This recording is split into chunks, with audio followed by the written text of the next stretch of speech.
Jacob met God in Bethel. Jacob left Beersheba, where he had lived in, and set out for Haran.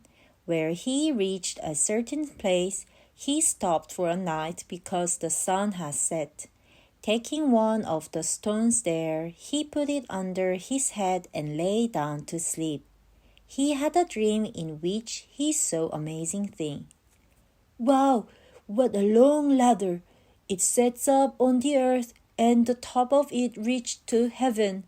And look, the angels of God are ascending and descending on it." He couldn't take his eyes off, and then there above it stood the Lord God. Surprisingly, God spoke to Jacob. "I am the Lord, the God of your father Abraham, and the God of Isaac. I will give you and your children the land on which you are lying. Your children will be like the dust of the earth, and you will spread out to the west and to the east, and to the north and to the south. All peoples on earth will be blessed through you and your children. I am with you and will keep you wherever you go, and I will bring you back to this land. I will not leave you until I have done what I have promised you." Jacob awoke from his sleep and surprised and said, "Oh, I am trembled with fear. How awesome is this place! This is none other than the house of God, and this is the gate of heaven." So Jacob rose early in the morning and took the stone that he had put under his head and set it up as a pillar, and poured oil on its top. He called the name of that place Bethel, though previously the name of the city had been Luz.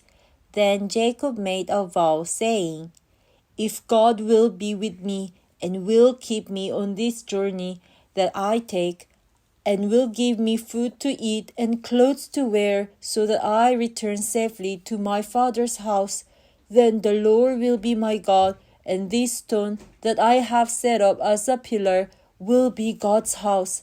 And of all that you give me, I will give you the tenth." Then Jacob went on his journey and came to the land of the eastern people.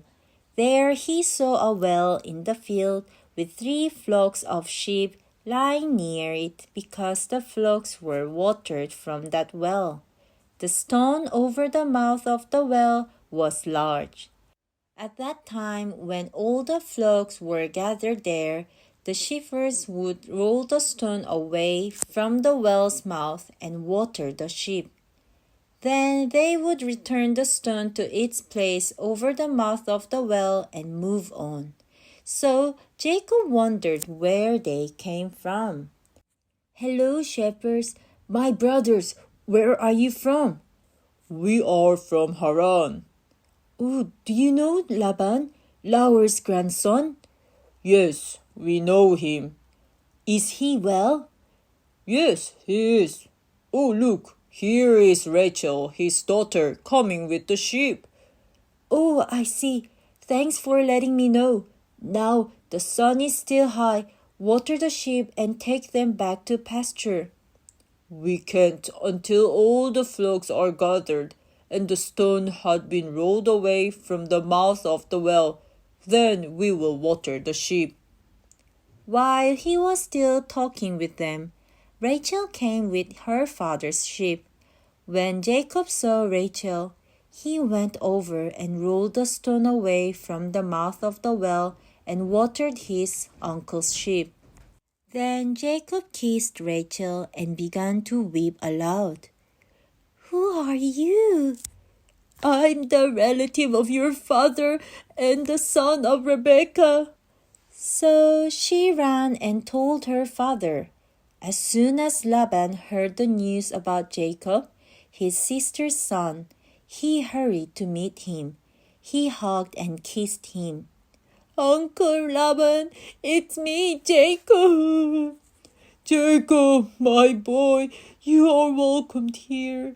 It's really good to see you."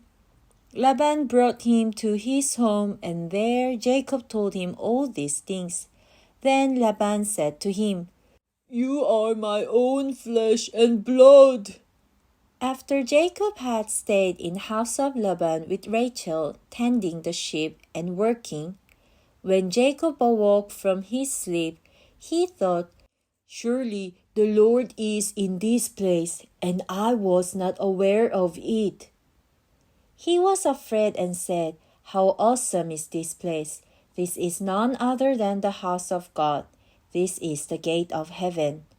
Early the next morning, Jacob took the stone he had placed under his head and set it up as a pillar and poured oil on top of it. He called that place Bethel, though the city used to be called Luz. Genesis chapter 28, verse 16 to 19.